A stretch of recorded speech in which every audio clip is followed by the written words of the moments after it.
This is the Average to Savage podcast with Paul Guarino. Everyone and anyone, athletes, celebs, and much more. What's up, everybody? I'm back for episode 8 of the Average to Savage podcast. I got a special guest, Danny Rodriguez. What's up, Dan? What's up, man? How's it going? It's going good, man. How are you doing? Good to be talking to you again. Yeah, finally got you on. It's hard to catch you. I'm an elusive punt returner. You know what I mean? That's my nature. Yeah, for sure. So for the listeners that don't know you, could you give me a brief introduction of yourself? My name is Daniel Rodriguez, and nuts and bolts of why relevancy in my name even exists is because I was a part of what's known as the bloodiest battle in the war in Afghanistan. I have 27 months of combat, a Purple Heart, Bronze Star Medal of Valor, went on to use my GI Bill to go to Clemson University, walk on, have the opportunity to earn a scholarship, play underneath Davos Sweeney, played in 36 consecutive games, including a Medal of Honor Bowl, the 37th, undrafted to the St. Louis, now LA Rams. Played in 4 preseason games, was concussed against Kansas City, walked away from the game a changed man, knowing that that was not the route I wanted to take or dream I wanted to chase anymore, having reached the pinnacle of what some say the NFL consists of. But ever since that, in college, I became a best-selling author on the speaker circuit full-time. I get to dabble in different things that life kind of throws my way, and I've been able to try to structure my life according where I do what I want. And the investment itself is important for me, the time that I possess to do and put energy into new projects, into new friendships, relationships, what have you. Is imperative, and the ability to kind of be my own boss has always been precedent in my nature. So that's kind of where I'm at. I'm a jack of all trades. I've worn many hats in my life. I've seen a lot of different various roads, and that's a bit of a synopsis about my life. Yeah, for sure. That was right on point. So you come out of high school, right? And then you went to the Army straight out of high school, right? I did. Literally about a month and a half after I graduated, to something, just events in your life change paths and steer navigational direction. So I was off to the military before I knew it, and it was right after I graduated high school. Gotcha. And how long were you in there for? 4 years. I did the Army for 4 years. And what was the experience like? To be frank, the military was the most racist place I've ever worked. I felt that it was a melting pot of chaos, but at the same time, at the end of it, you become united via uniform somehow, because when people are shooting at you, you don't really think much of anything else besides survival. So it's a very unique workplace environment, especially being on the front lines of war and facing daunting experiences. But in a nutshell, I mean, it gives me perspective, it gives me diversity, it gives me a competitive edge in life, I believe, because I've been able to experience and survive extreme circumstances and live to talk about them. And, on top of that, the military paid for my education, and it's been a building block to numerous of things that have come. So my experience is very as a roller coaster would on any amusement park theme ride. So, I'm kind of in the same boat. I take the good with the good, the bad with the bad, but I never kind of sugarcoat what my experience was, because everybody's is different. Yeah, for sure. I love that realness. And so how did you end up going to Clemson? I was recruited there, man. I put out a recruitment video that went viral on YouTube, and Coach Sweeney's one of his bosses, if you will, sent him an email, one of the board members, and he clicked it, saw it, and gave me a call. And it was just by chance that, people had grown interest in my video, and it kind of inspired people to share it.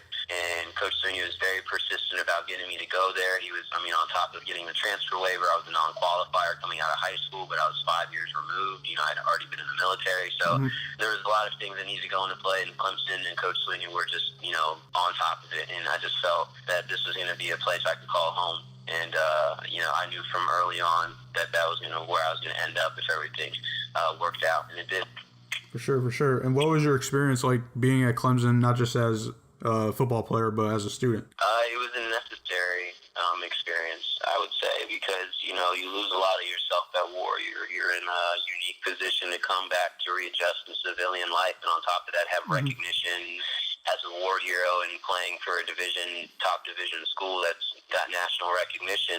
There's a lot of things that came with that, and I felt that, there was a poster boy mentality and this, that, and the other that was very suffocating at times, but I also knew that what I endured in life was giving me an opportunity to kind of reshape and restructure my way of thinking, my ability to grow as a person, person to meet new people in my life, you know, the coaching staffs, relationships that I built. So ultimately going to Clemson was such a life-saving moment, was such a life-saving, you know, timeline in my life, because it kind of let me get a lot back in my life as far as, you know, my work ethic in the classroom, and just the way that I viewed life, and had youth around me again that was almost naive in a sense. It was just the balance of severity to reality, or a new reality. And I felt it was very worthwhile of my time, and I dedicated everything I had to school because I wanted to graduate and have that resume. So it was cool. It was a great experience. I loved it. I loved the community. I loved the relationships I had, and the energy that the campus had on a daily basis. It was a lot of fun. Yeah, for sure. Wouldn't you say college just felt like a dream? Say again? I said, wouldn't you say college just felt like a dream? I mean, there was a lot of work. Dreams come with sleep, and I didn't sleep much in college. You know, as a walk-on, you got to be up for the early workout. So, but it was definitely living my dream, if you will. I remember reflecting back several times to times in war and times on your couch just seeing college football, thinking to yourself you're going to be there one day, and then, you know, you're running down the hill. So it's definitely a fulfilling feeling. Yeah, for sure. Yeah, for sure. You accomplish something like that, and knowing that that's what you've been set forth to do, and it gets done. Gotcha. And then who approached you to write your book, Rise? I had a few people reach out to me. I did a special on CBF, and one of the main guys on that, like the PI, the director of that shoot, was good friends with my ghostwriter, Joe Layden. We were connected, hit it off. I think it was something that they approached me for and kind of walked me through the steps, and people really, really liked the pitch. And I had the opportunity to have a ghostwriter and really work hand in hand with somebody that I thought was doing a good job, and that was where the book came from. Yeah, now I know you've been doing a lot of public speaking and stuff like that, and like where have you been doing it, and like what are some like dope places you've been to? Oh man, I've been all over. I think in the last 3 years I've given probably around 50 keynote speeches. I've been able to go to Hawaii, speak at West Point, Virginia Military Institute, different veteran organizations, Fortune 500 companies, coaches, NFL teams. It's been a broad spectrum of where I've been able to speak at, and I'm very grateful for the opportunities, because, you know, it's a unique career, but at the same time, it's such a gratifying feeling knowing that people will find inspiration from your story. And every time you kind of get to share with somebody in a different life, in a different bubble, if you will, like, it's really cool, because then you just become more connected with more people, and you realize how simplistic humanity really is, and how great and along ones can get with each other. People can get along with each other. And I think the more I travel, the more I get outside of everything that, you know, I kind of am consumed by. That's what helps me ultimately grow and give message on stage, is because I don't want to be the same redundancy. You know, I don't want to have the mundane lifestyle. I want to be continuing to evolve and to inspire and see more for me what's out there. So I'm kind of in a unique position where I get to speak about it, and I want to continue to be authentic when I'm on stage, and what I speak about is what I'm actually living. So for me, I kind of just have twofold and play it by ear when I get the opportunity to speak, because at the end of the day, like, I want to have something fresh and of topic for the crowd that I'm presenting to. Yeah, that's going to be my next question. How do you prepare for, like, each one? Do you have to, like, do a little different when you know, like, if it's, say, if you did, like, a college versus, I don't know, like a big company or something? It varies on themes and different, depends on the theme of the conference. So a lot of places will have, you know, a slogan or some type of overall message that they want me to relay. And then I'll kind of pick and choose from my catalog as far as my life goes, what stories represent. Because at the end of the day, I don't call myself a speaker. I tell people I'm a storyteller. And it's based off actual events. You know, it's a true event. So, you know, I have plenty of stories as far as when people want me to relate to their audience or to their employees. So whether that be from the football field, or just life in general, you know, I really kind of just choose from my catalog and plug and play, and try to get something that's specific and genuine to the crowd, and make sure that it fits the themes and overall messages that the people who hired me wanted to fulfill and hit. For sure. Have you got hired to do any commencement speeches? I've done two. Oh, you have? Where have you done them? One was like a graduation for a veteran thing down in Texas, and no, just one. The second one, I wasn't a commencement speech, so just one. Gotcha. And I remember hearing about rumors about like a movie coming about you. Is there any updates on that? I mean, it's all rumors and speculations in this time, my man. man. Yeah. But people do have my script. People still want to make something. So just playing it patiently, and if something happens, you'll be the first to know. For sure. And what other projects are you working on now? I'm the chief evangelist for hemp water called Hemp Hydrate. That's been an amazing opportunity to learn finance and business and global distribution and banking. So kind of getting a Crash 101 course on that, and that's in the CBD realm, the hemp industry. So really exciting seeing kind of a new industry evolve in the U.S. and really being on the front lines for the last year and a half with the laws, legalities, just different things that one needs to be informed in with in this field. So it's been cool. That's kind of something that I'm putting myself into now. I feel that I'll have a good opportunity to grow in that space. And that's kind of what I'm looking forward to now. Yeah, for sure. I keep on seeing CBD waters everywhere. So what makes your water different? Well, one, I'm behind it. Not too well.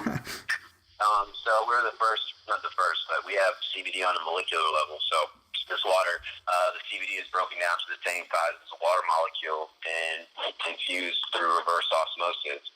So you're getting CBD on a molecular level when you drink it. So if you think of oil in the water, it's non-soluble. Your body's actually not designed to absorb oil. But ours is on a molecular level, so when you drink it, your body's actually not rejecting any of it. It's all absorbed. So you get the benefits and results almost instantaneous. And it's just a different way of consuming CBD, and a lot of people are uneducated and don't know what the benefits are for them. So we're just getting amazing feedback, and as the stigma and perceptions are so slowly unveiled and the tides are turning, if you will, I think more people are going to kind of start educating themselves and getting products like mine into their system and being transformed in ways they never knew how. For sure. And I almost forgot to ask you, what was your experience like playing with the ramps? It was good, man. It was good to understand how the system worked, the competition level, because unless you experience it, you might always have that salivating factor of what if or should have, would have, could have.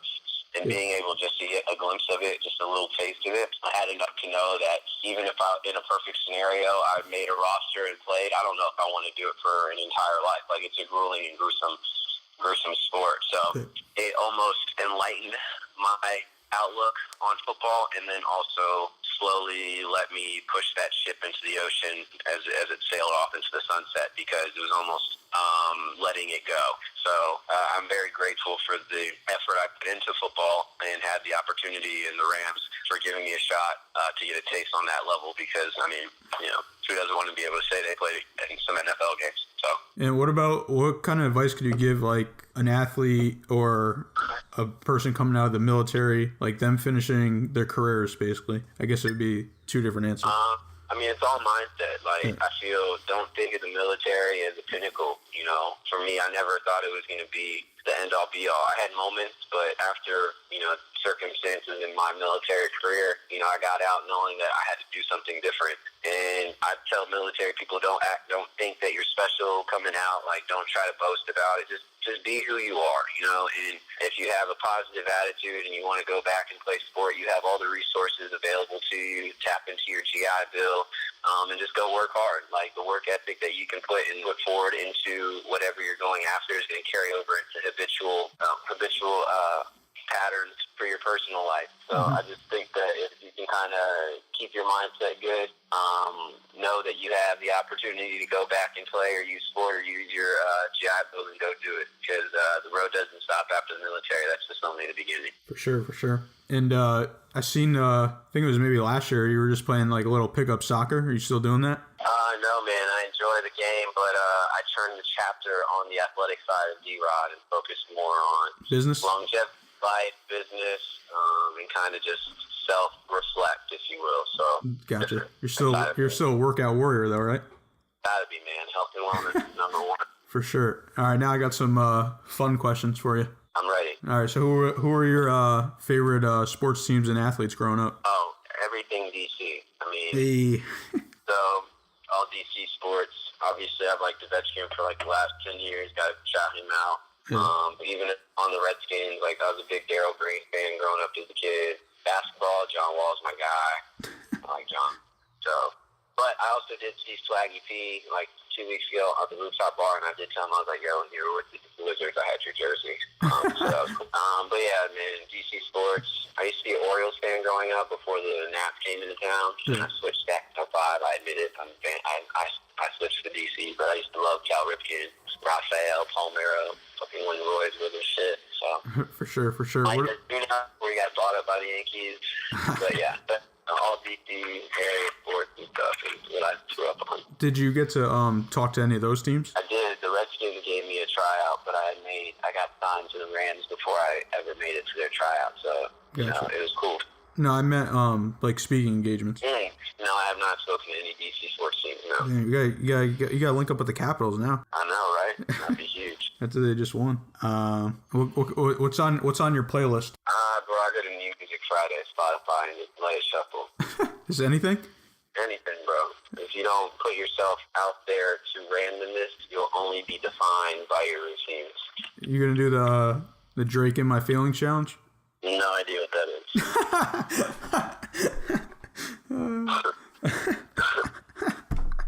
Oh man, how about this one? What are your thoughts on LeVar Ball? You got the son or the father? The father. I mean, whatever. I mean, it's his life. I mean, he's happy and he did his way, I guess. I don't really have thoughts on it. What about TV? I don't really follow much shit on social media. I actually try to keep myself from all the distractions and just try to focus on me. True. So, like, yeah, I don't know much mainstream. All right, what about? Try to book, like, there's a lot of things that distract you from that. So I try to like just focus in on what is relevant and what can be the best situations and scenarios for me, because there's a lot of garbage and waste of time out here, and I'm not trying to have any of that. For sure. What about, what's the difference between living on the East Coast and the West Coast? Well, the East Coast, you get the sunset, or sunrise. The West Coast, you get the sunset. East Coast, where I'm from, marijuana is not legal. West Coast out here, everybody's pretty chill with it. East Coast, I feel, is where I came from, the D.C. area. Everybody runs the country and is political, you know, freaking straight edge and by the book, blue collar, and, you know, government contractor, GS something. And out here, it's like everybody's liberated and just creative and kind of runs in entertainment more. So it's kind of unique having been in both scenarios and living in the Midwest in Colorado and St. Louis briefly. So I've been all over the U.S. And I think the way of life that I would cater to for myself would be a West Coast mentality. I enjoy kind of a more laid-back, chill, more diversity. People come from all over. I've grown up in the Southeast, so there's a lot of bubbles and pockets, and I enjoy culture. I enjoy diversity. So I think the West Coast where I live at is a little bit more diverse, and for me, I enjoy that. I just feel like I'm more at ease. But I grew up in the East Coast, so my roots are there. I enjoy it, but it's good to have differences and new, like I said, new journeys, new chapters in life, whether it be location of life or new careers. So I'm always open-minded. I'm already looking to move potentially somewhere else, live overseas, switch things up a little bit, but we'll see. For sure. And actually, I was about to ask you, have you done any speaking engagements overseas? Just Hawaii, which is over ocean. Yeah, true. And is Clemson wide receiver you or what? Of course, bro. Did I not graduate from there? Is there any other debate that needs to be put in that? 11 catches, bro. 11 catches during my 3 years there. A lot of people don't know that. Yeah, all your boys are killing it right now. I know. Iron sharpens iron, so I tell people. Oh, you're still training with Hopkins? I haven't seen him in a few months. We hadn't trained since last offseason. He's been hella busy doing his own thing. Same with me. Got Humphreys out here, though. We still train. He'll be out here soon. So, yeah, just, whenever I get an opportunity to work out, Mike Williams hits me up. We were supposed to do a workout yesterday, but just schedules conflicted. So, yeah, whenever I get him, that's obviously something I enjoy doing, just reuniting with teammates and friends and doing a workout just because I love working out. So that's always more to come for sure. For sure. Do you still talk to Coach Sweeney? I ain't talked to him in a minute, man. Times change. Their jobs are very demanding of their time. Yeah. And honestly, I respect what he does, and unless our paths cross or it's a text here or there, I'm not really. So I love the man to death. I know what he's doing and the lives he's impacting. So I'm just a fan from the sideline these days. Just thankful to have played for him. So it's really cool what he's doing. Yeah, for sure. Daniel, I appreciate you coming on. And if you want to give us where everybody could follow you at, even though you say you don't use social media, let me know. I'm on there, but I try not to follow or, type things unless it's like relationships or people that, you know what I mean, that are meaningful. I don't want to. I've got caught up in a lot of shit when I moved out here first. Not just moved out here, but just college and shit. Like, I just restructured my life where I have precedence in other dimensions than my social output. So, but my social handles, if you want to follow me, are Daniel Rod. I think it's like Daniel Rod _83 is my IG and Twitter, and then Facebook as well. So, yeah, if you guys want to see me do whatever I do, free. But no need, no beg, no hard feelings. Oh, I appreciate you taking the time out of your busy schedule to come on the podcast. Always, man. Appreciate you staying on me, dude. Consistency is key. Laters, bro. Take it easy.